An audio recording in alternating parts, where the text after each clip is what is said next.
Hello friends, आप सभी का स्वागत है अपने चैनल गुरुजी वर्ड 93 पर, जहां आपको मनोविज्ञान का संपूर्ण पाठ्यक्रम कराया जा रहा है जो आपकी आगामी शिक्षक भर्ती के लिए बहुत ही महत्वपूर्ण है। सारे सिद्धांतों का लिंक मैं आपको वीडियो के डिस्क्रिप्शन में दे दूंगा। आज का जो टॉपिक है हमारा सीखने का वक्र, इससे आपके एग्जाम में 1 या 2 नंबर का क्वेश्चन बन ही जाता है, जिसको हम बड़ी बारीकी से और व्याख्यात रूप में पढ़ेंगे, जिससे कि आपको कभी भी दोबारा पढ़ने की ज़रूरत ना पड़े। सीखने के वक्र यानी सीखने का वक्र सीखने में होने वाली उन्नति या अवनति को व्यक्त करता है। यानी कि अगर कोई बच्चा कुछ सीख रहा है तो उसकी सीखने में कितनी उन्नति हो रही है या कितनी अवनति हो रही है, इसको जब हम ग्राफ पर व्यक्त करते हैं तो उसे हम सीखने का वक्र कहते हैं। पठार की अवधि कम से कम तक होती है, वह अधिगमकर्ता की व्यक्तिक भिन्नता पर निर्भर करती है। ऐसा नहीं है कि हर एक किसी के सीखने का तरीका एक ही हो, है ना। आपका सीखने का तरीका कुछ और हो सकता है, मेरे सीखने का तरीका कुछ और हो सकता है मैं आपसे जल्दी सीखता हूँ चीज़ों को, हो सकता है आपको वही चीज़ सीखने में ज़्यादा टाइम लगता हो। तो हर किसी की जो सीखने की कैपेसिटी या जो क्षमता होती है वो भी व्यक्तिक भिन्नता पर ही निर्भर करती है। इस तथ्य पर गेट्स व अन्य के अनुसार एक थ्योरी है जो आपके एग्जाम में काफ़ी बार रिपीटेड है। ठीक है, ये इंपॉर्टेंट है और प्लीज़ आप सभी लोग अपने नोट्स बनाकर रखें, जिससे कि आपको बाद में इधर उधर ना देखना पड़े। जब आपके नोट्स मेंटेन होंगे तो आप अच्छी तरीके से अपनी तैयारी कर सकते हैं। फिर तो बस ये है कि 1-2 बार रिवीजन के बाद आपको बस सरसरी नज़र से देखना है अपने एग्जाम से कुछ दिन पहले ही। सीखने के वक्र अभ्यास द्वारा सीखने की मात्रा, गति और उन्नति की सीमा का ग्राफ पर प्रदर्शन है। यानी कि गेट्स के अनुसार जो सीखने के वक्र हैं वो क्या है कि अभ्यास द्वारा सीखने की मात्रा, गति और उन्नति की सीमा को जब हम ग्राफ पर प्रदर्शित करते हैं उसे सीखने का वक्र कहते हैं। ये गेट्स व अन्य की बहुत ही मोस्ट इंपॉर्टेंट थ्योरी है। ज़्यादातर यही 1-2 बार क्वेश्चनों में आई है या इनसे रिलेटेड वक्र वगैरह, पठार वगैरह के बारे में पूछ लिया गया है। सीखने में पठार, अब सीखने में पठार की बात है क्या कि जब हम कोई नई बात सीखते हैं तब हम सीखने में लगातार उन्नति नहीं करते। भाई कोई भी नहीं करता, आप भी कोई चीज़ सीख रहे हो तो ऐसा तो है नहीं कि आप सीधे उन्नति करते चले जाओ, ऐसा नहीं हो सकता। हमारी उन्नति कभी कम कभी अधिक होती है। कुछ समय के बाद ऐसा अवसर भी आता है जब हमारी उन्नति बिल्कुल रुक जाती है ना। इस प्रक्रिया को सीखने में पठार कहते हैं। अगर दूसरे शब्दों में कहें तो सीखने के वक्र में ऐसी अवस्था रहती है जब वक्र रेखा नीचे या ऊपर जाने की बजाय सीधी चलने लगती है। ग्राफ पेपर पर इस एक सैया सपाट रेखा को, ये गलत लिख गया है, या स्थान, सॉरी सही लिखा है, स्थान को सीखने में पठार कहते हैं, है ना। तो ये मैंने एक चित्र बनाया है, देखो अभी ज़्यादा सुविधाएं नहीं है तो जैसा चल रहा है आप उसी से सीखिए। जैसे ये ग्राफ मान लो, ये तो हो गया मेरा अभ्यास, यहाँ आ गई मेरी दिनों की संख्या, यानी कितने दिनों में मैं कितना अभ्यास कर रहा हूँ, और ये मेरा अधिगम जो सीखने की मेरी जो मात्रा है उसको, कैपेसिटी को बताएगा। तो यहाँ से मैंने सीखना स्टार्ट किया, यहाँ तक तो मैं सीखा, ठीक है। यहाँ पे क्या हुआ, मेरा वक्र ऊपर की ओर उठा, फिर क्या हुआ कि एक टाइम पीरियड आया कि ये एकदम सीधा हो गया और फिर उठना स्टार्ट हो गया। तो जो एक सैया सपाट रेखा आई है इसी को मैं क्या कहूँगा, पठार, इसी को पठार कहूँगा। जब ना मेरी उन्नति हो रही है ना अवनति, आप देख रहे हो ना तो रेखा ऊपर की ओर बढ़ रही है और ना ही नीचे की ओर, कैसी चल रही है, बिल्कुल सीधी एक रेखा में चल रही है, ठीक है। नेक्स्ट है हमारा पठार की परिभाषाएं। इससे 1-2 पठार की परिभाषाएं मोस्टली पूछी जाती हैं। एक तो गेट्स एवं अन्य की हो ही गई मोस्ट इंपोर्टेंट, दूसरी रॉस महोदय की, और एक रैक्स एवं नाइट की। तो मैं यहाँ पे आपको सिर्फ वही कंटेंट प्रोवाइड करूँगा जो फालतू का नहीं है। जैसे आप देखते हैं काफ़ी लोग फालतू का ज़्यादा पढ़ाते हैं, जबकि उनसे लेना देना इतना नहीं होता। कोई चीज़ को शॉर्ट मेथड में आप समझ लीजिए। सीडीपी इतनी टफ नहीं है, लोगों को लगता है कि बहुत टफ है। तो रॉस के अनुसार सीखने की प्रक्रिया की एक प्रमुख विशेषता पठार है। यह उस अवधि को व्यक्त करते हैं जब सीखने की क्रिया में कोई उन्नति नहीं होती।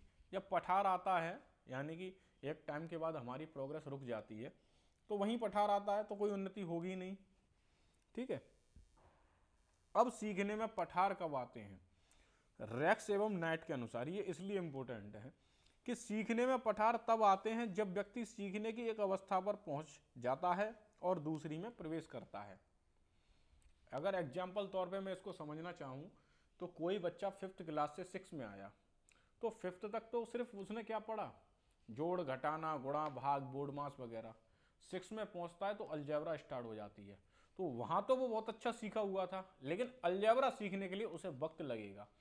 इसी टाइम पीरियड में उसके बीच में एक जो सैया सपाट रेखा आती है, जब वो सीखने में थोड़ा अपने आप को असक्षम महसूस करता है कि मैं सीख ही नहीं पा रहा हूँ, समझ में नहीं आ रहा कि ये है क्या एक्स स्क्वायर वाई स्क्वायर। अब तक तो मैं 1 2 3 इन्हीं का मल्टीप्लिकेशन वगैरह जोड़ घटाना गुणा ये सब सीखता रहा, है ना।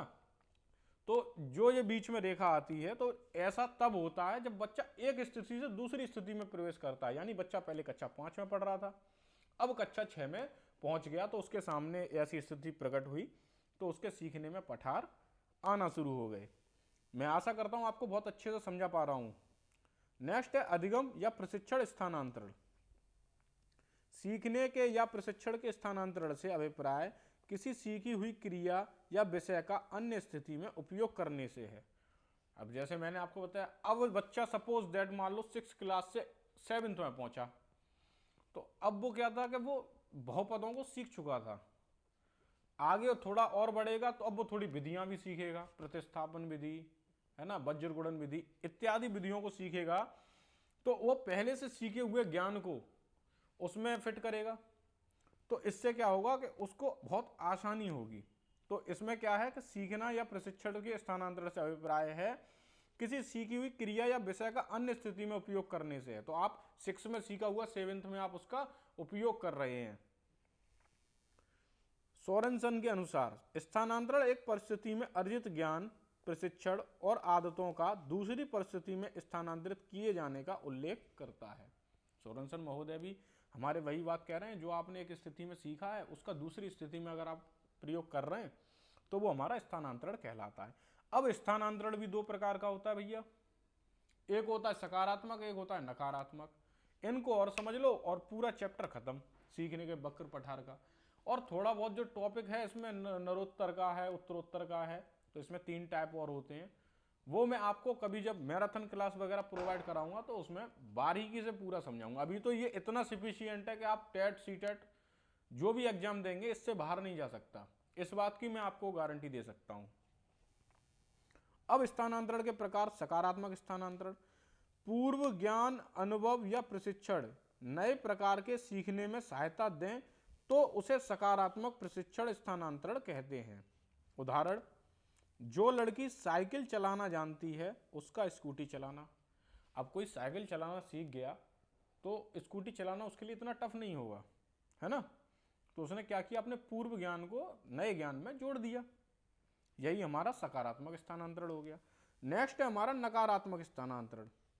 यदि पूर्व ज्ञान, अनुभव या प्रशिक्षण नए प्रकार के सीखने में कठिनाइयां उत्पन्न करते हैं उसे नकारात्मक प्रशिक्षण स्थानांतरण कहते हैं। उदाहरण के तौर पर समझें कि मोटरसाइकिल का मैकेनिक बस मैकेनिक में सहयोग नहीं कर सकता। अब जो मोटरसाइकिल का मैकेनिक है, क्या वो बस के इंजन को ठीक कर सकता है? नहीं कर सकता ना, उसके सामने क्या होंगी, कठिनाइयां उत्पन्न होंगी। तो ऐसे ही स्थानांतरण को हम नकारात्मक स्थानांतरण कहते हैं। सीखने के वक्र का शिक्षा में महत्व। इनका शिक्षा में बहुत महत्व है, ठीक है, जो निम्न है। शिक्षक सीखने के वक्र को देखकर बालक की सामान्य प्रगति को जान सकता है। यानी कि उसके वक्रों को देखकर शिक्षक ये पता लगा सकता है कि ये सीख रहा है, इसकी उन्नति हो रही है, प्रोग्रेस हो रही है या नहीं हो रही है, या क्या समस्याएं हो रही हैं। और वक्रों को देखकर शिक्षक सीखने की सामग्री का उचित रूप से संगठन कर सकता है और उपयुक्त शिक्षण विधि का प्रयोग करके सीखने में पठारों को रोक सकता है। यानी कि जब वो बच्चे की कठिनाइयों को पता कर लेगा तो वो उसके पठार जो उसको ना प्रोग्रेस होने देते हैं, ना अवनति उन्नति ये नहीं होने देते, तो उनको रोक सकता है। पठारों के निराकरण के जो उपाय बताए गए हैं उनका उपयोग करके सीखने में जो त्रुटियां पाई जाती हैं उनको दूर कर सकता है। ठीक है, ये था आज का हमारा टॉपिक, जो आपके सीखने के पठार, सीखने के वक्र इत्यादि पर आधारित था। इससे बाहर आपके लिए कुछ भी नहीं जाएगा। बस आप सभी लोगों से अनुरोध है, आप अपने चैनल गुरुजी वर्ल्ड 93, ठीक है, इसको सपोर्ट करें और चैनल को सब्सक्राइब करें और अधिक से अधिक शेयर करें, और जिससे आप अपनी आगामी शिक्षक भर्ती में एक सीट नियुक्त कर सकें। ये आपके सीटेट, यूपीटेट जितने भी है ना, इनके लिए सफिशिएंट है। मैंने आपको जितनी भी प्लेलिस्ट आपको कराई है, बस आप उसको वॉच करिए और आगामी शिक्षक भर्ती में अपनी एक सीट नियुक्त करिए। धन्यवाद।